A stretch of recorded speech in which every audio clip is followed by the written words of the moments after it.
Good morning, friends. YouTube, Facebook, Instagram, and Substack. Hey, Nanya Biz. That's a good one. It's good to see you all this morning. Today's the Rapture, and I guess I was left behind. So, good morning. Want to start our live this morning, as usual, with just a moment of silence. If you are not on the Heal Your Way Forward YouTube, if you're not on our Facebook channel or Instagram, you will not be able to see the live 1 minute. It is, again, the Rapture of Happiness is the conversation that I want us to have today. Being a little bit more serious, I know I cosplayed yesterday. I will be cosplaying later, yes. Um, but today's the Rapture. I woke up, I was left behind. I don't know about you, but we're going to have the conversation about actually the rapture and what it means in the rapture of happiness. Today's live was inspired by this book that I'm reading by the late great ancestor Tina Turner. It's called Happiness Becomes You. Again, this today's conversation was inspired by Tina Turner in her book Happiness Becomes You, a guide to changing your life for good. And she says that each of us is born, I believe, with a unique mission, a purpose in life that only we can fulfill. And we are linked by a shared responsibility to help our human family grow kinder and happier. So here is kind of the inspiration from the book today. And I'm definitely going to be reading um, what struck me this morning that can kind of relate to what we're going through. So I'll probably read about a page. For those of you who are not Buddhist and Christian, please don't take offense. It was just a synchronicity for me this morning, and I wanted to share it live with everyone. So before we get started, we're just going to go ahead and take 1 minute to settle. We're going to just take 1 minute and settle into our bodies by just listening and just being mindful. There's a lot happening in the world, in our bodies, and we're on social media and we're consuming. And so hopefully this 1 minute can help us just ground into the moment before we get started.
Thank you. Who's coming in the driveway?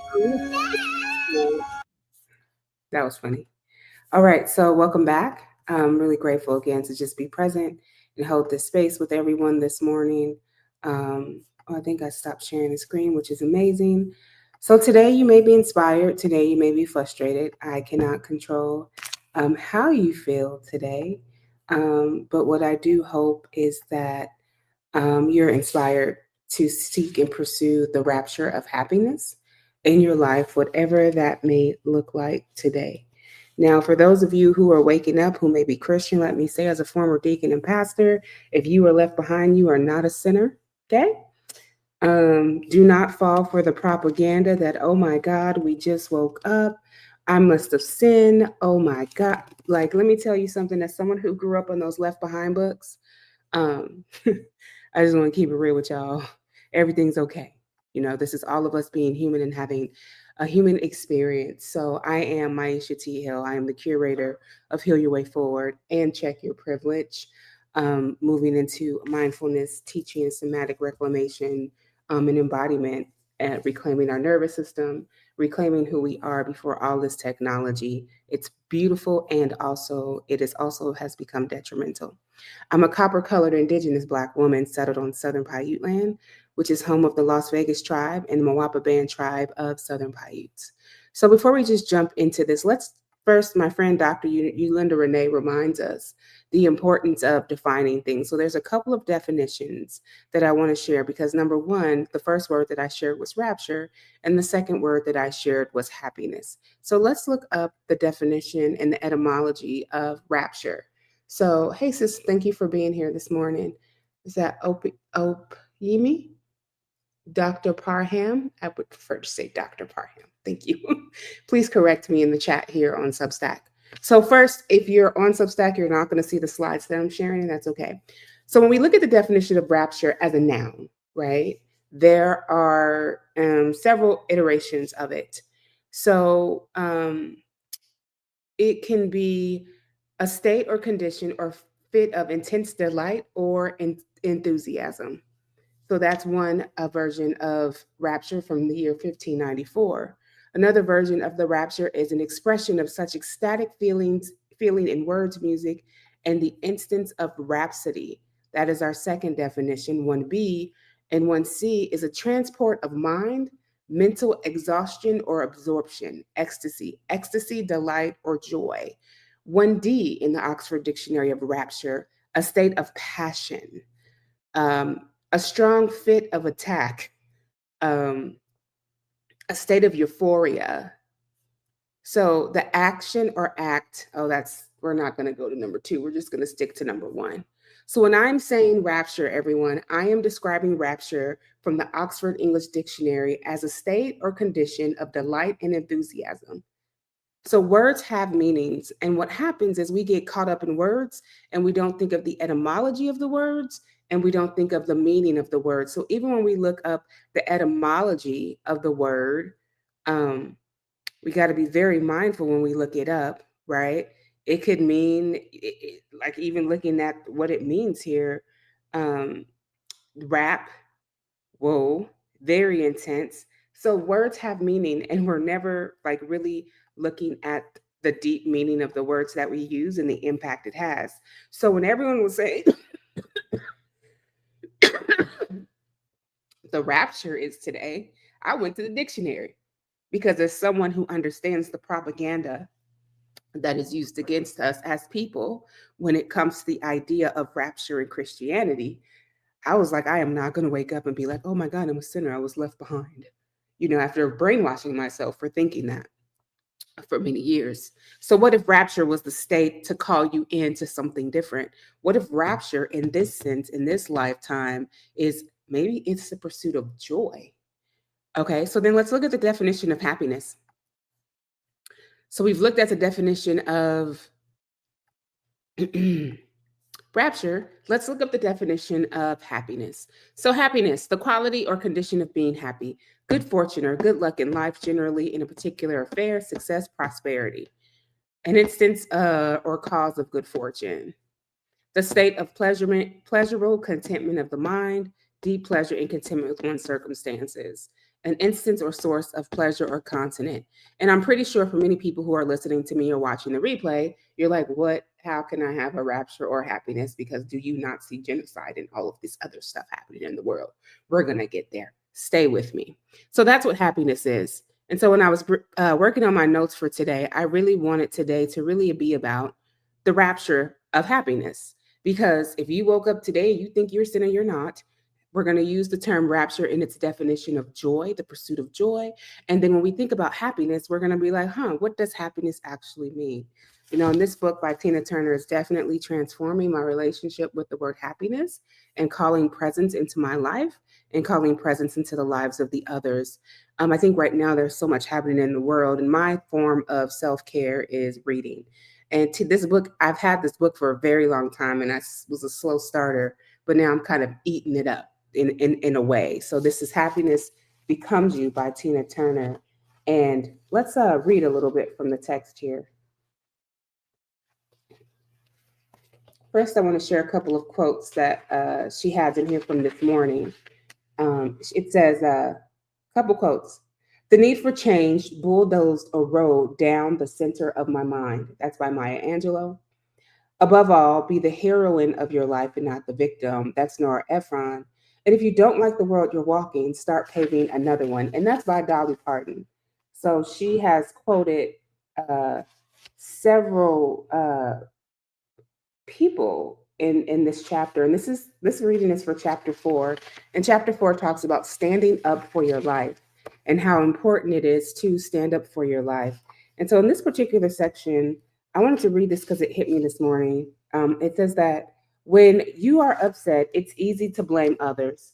The root of our feelings, however, is within us. For example, imagine yourself as a glass of water. Now imagine past negative experiences as the sediment on the bottom of your glass. Now think of an unpleasant situation or person as a spoon. When that spoon serves, the sediment clouds your water. It may appear the spoon caused the water to cloud, but without sediment, the water would remain clear. So even if we remove the spoon, our sediment still remains. On the other hand, if we remove our sediment, no matter what happens, no matter how the spoon stirs, our water will remain clear. Whenever I remind myself of this simple analogy, I feel relief at the knowledge that I have control over my life condition, which colors any thoughts that come into my consciousness, as well as my responses to any negativity that arises. I know I can remove any sediment in the water glass of life, so to speak, by tapping into my Buddhahood. And so this is a quote from the late ancestor who's always with us in spirit, Tina Turner, from the book Happiness Becomes You. Um, Dr. Parham on Substack says, I always think of St. Teresa of Avila when I hear the word rapture. Looks like I have some more research to do. Thank you for that. And love that I am quoting Tina Turner, a practicing Buddhist. Absolutely. As someone who's just a spiritualist I love Buddhism. I love esoteric knowledge and texts. Buddhism stands out for me, especially as a mindfulness practitioner. Buddhism stands out for me as a peace practice, as a way to reclaim my health, as a way to reclaim my time, as a way to disconnect from everything that may be happening that is keeping me from being present. And that includes not watching the news, that includes limiting my consumption of social media and creating. And so creativity is, I think, the closest creation and action, and are the closest things I think that um, keep us grounded into the right now moment. And when I say creation and action, I often do quote. This is funny talking about the rapture. The quote in the Bible in James, "Faith without works is dead." Right? And so for me, it's creation is radically creating as much as I can to move the energy in my body to call in something different, right? And it's the faith behind the action that will make things whatever they need to be or whatever they need to become. So let's have this conversation around what does it mean to pursue happiness in a world that was not built for our peace? Now, at the beginning of time, I'm sure the world was built for peace, and then we became human and made choices, etc. So we're going to move beyond like the surface level of joy and really think about this idea of the rapture of happiness. All right. So when I say the rapture of happiness, I'm not talking about despairing. I'm talking about a sacred joy, a joy that doesn't wait for a system to change, but a joy that lives inside of us. And so the this live is for those of us who are tired of surviving and scared to thrive, for those who feel guilty for smiling, dancing, and laughing while the world is burning. Who can relate for feeling guilty for smiling, dancing, and laughing as the world is burning? I've shifted that perspective because you cannot have one without the other. It's duality. So, what does it mean to pursue happiness in a world denied, like in a world built to deny your peace? Many of us were raised to believe that joy is a luxury, something earned through productivity and perfection. But what if it's not? What if joy is the birthright, not a bonus? And when I think about that, I think about how the Industrial Revolution changed the world and we all became enslaved to the idea of work with a 2-week vacation. And we worked so hard to get that vacation, and that was enough. Right. But what if that's not the case? What if you do have a job, but you have a responsibility in your life to pursue joy as your birthright, not as something that you earn through productivity? And so if I had an affirmation for this moment, I would say, I don't owe the world my suffering. I'm allowed to want peace. But how can happiness be restorative and not performative? Like, have you ever felt like you had to perform happiness just to be accepted. Let's keep it real. Performative joy is when we smile when we're burnt out. Restorative joy is when we pause and nourish ourselves and we let our joy be the medicine. Performative joy is for survival, and restorative joy, that's liberation. Restorative joy is our birthright, whether you believe it or not. Where'd my notes go? Here we go. So, right now, just take a breath and remember that joy is being received, not performed. Hey, Kate, thank you for being here. Number 3, can we hold both joy and justice? Well, as someone who is defected from the social justice industrial complex, I want to say yes, because Bell Hooks says that love is action, and I want to say so is joy. When we dance and we rest and we breathe deeply and we sing, we aren't ignoring injustice. We're rejecting the idea that we have to be overconsumed by it 24/7. And that's how we keep going. Our nervous systems are not built to take in everything that we are seeing. I am not a brain doctor. I don't pretend to be one in real life. But the research and literature that I've looked into around post secondary trauma, and the article I wrote some years ago with some therapists on secondary trauma, we are being traumatized every day. And then we're trying to fight against that trauma, but it's in our bodies. And no wonder we're so exhausted. And some of us are like, am I bed rotting? No, you're depressed because you're taking in too much information. Our minds are not meant to take in what we're seeing as often as we're seeing it. So then not only do you have the state sanctioned propaganda, then you have those of us in the social justice industrial complex keeping people aware, breaking the news, giving people advice on what to do. And it's so much noise that a lot of us can't even think for ourselves and we're on autopilot. So, the goal in the pursuit of joy and the rapture of happiness is asking ourselves, how do I stay present for myself and also? Because right now it's a whole lot of things coming at us. But to rest and to disconnect and to dance and to breathe is how we will keep going. Because our joy is not a distraction, it is a reclamation of our legacy. So, what happens when we allow ourselves to be raptured by happiness and not raptured by the ideology of whatever they think rapture is? What would it look like to let joy fully take over for you, even in a moment? Right? To be raptured by happiness is to be so immersed in the present moment, you forgot about the guilt, shame, or permission. It's twerking or dancing in the kitchen, it's laughing until your stomach hurts. It's being in your body and feeling safe in your body, even if it's just for a minute. That is the rapture of happiness. And so, an affirmation in this moment is I am worthy of joy without condition. I can hold both complexity and pleasure. I think Adrienne Marie Brown wrote a beautiful book called Pleasure Activism, and we are not in that moment right now. We are in grief and pain and sitting in it. And, the great auntie Jennifer said to us, if you sit in your shit too long, you'll start smelling yourself. And so the goal is to don't just sit and dwell in the pain. The goal is how can I take that pain and transmute it to joy? What does that look like for me? Joy is possible. You get to be in choice. So joy could look like after this live goes off, you log out the internet for the day and you like, I'm not going back into that portal because I want to spend today, the day of the rapture, in pursuit of joy. Literally, when you look up rapture, it's like excessive pursuit of joy. That is what rapture means. And for those of us who were born in Christianity, who were brainwashed by the Left Behind series, I am sure you're waking up like, oh shit. The only oh shit is I'm going to pursue joy. Oh shit. Because that is the definition of rapture. And I think we get caught up in not using our critical thinking skills anymore and not engaging in what's actually true. And I'm going to look that word up again because I really want you all to understand how it's so important to understand that words have meanings, that words are powerful. The first meaning, before you go into the 1636, so in 1594, the first meaning of joy was in rapture was in 1594.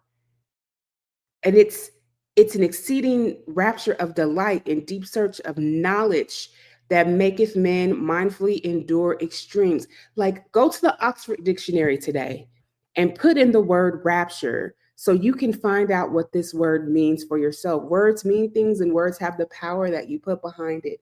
So if you're someone who grew up in the Christian tradition, who were brainwashed by the Left Behind series, you have not sinned and nobody's been left behind. And don't fall for the propaganda today. In fact, have fun with it. Have a good time. I want to say that, and I'm going to be very clear. So, in hindsight, my question to all of us is, are you committed to letting joy be a part of your journey? Not a pause from it, not a productivity hack. Are you committed to letting the rapture in your life? And not the Christian rapture, not the rapture that's, oh, I'm a horrible person. And I think, you know why they got away with it? Because none of us, we were taught not to question anything. And now that I know what I know, and what I could teach my children and share with all of you is, words have meanings. If someone uses a word, go look it up and then take that information back to that person. Say, hey, I looked up what you said, and the English dictionary says this word rapture that was cultivated in 1594 has a different meaning than the word rapture from the 1600s. So seeing that timeline on the Oxford Dictionary website shows me that 100 years later, they were changing the definitions but kept the original meaning. Words mean things. Words have power. And the power that you put behind your words gives you that experience.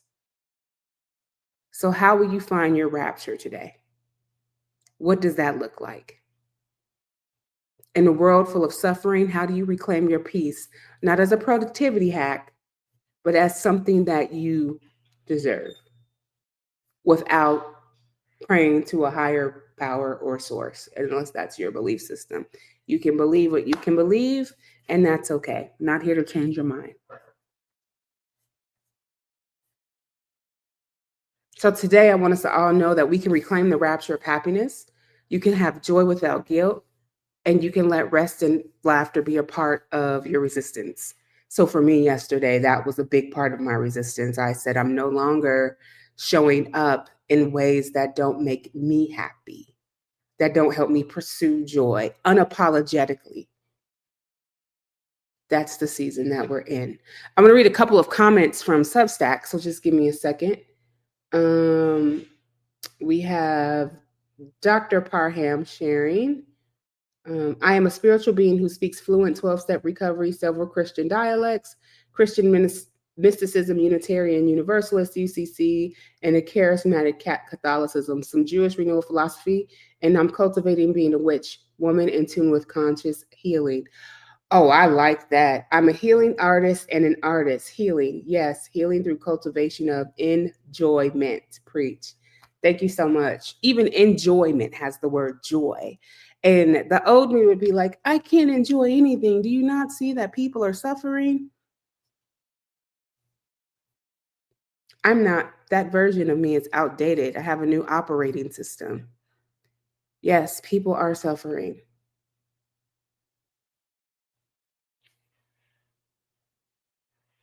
Thank you, doctor. People are suffering. I'm suffering.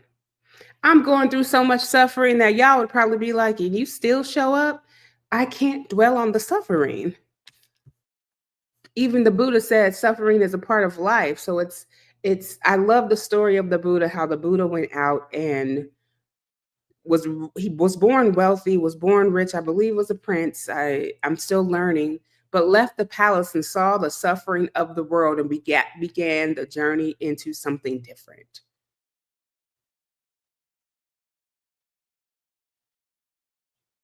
Yes, there's suffering in the world, right? We've been taught to look out, but looking within, I am also suffering. And also, I find enjoyment in showing up and sharing my message for those who want to hear it and those who don't. So, my invitation today is to become your own portal. Know that words have meaning. Know that grief and joy coexist. You can't have one without the other. That's the law of cause and effect. Yes, there is suffering in the world, and also we are suffering, and also pursuing joy is your birthright, not a productivity hack. So I really appreciate you all for watching this replay, for watching it live. I hope it helps. I hope you find joy on your journey, and I hope you have a beautiful day and enjoy whatever the rapture means for you, because for me, boy, oh boy, I'm taking it one day at a time. Have a beautiful day, everyone. Thank you so much for being here.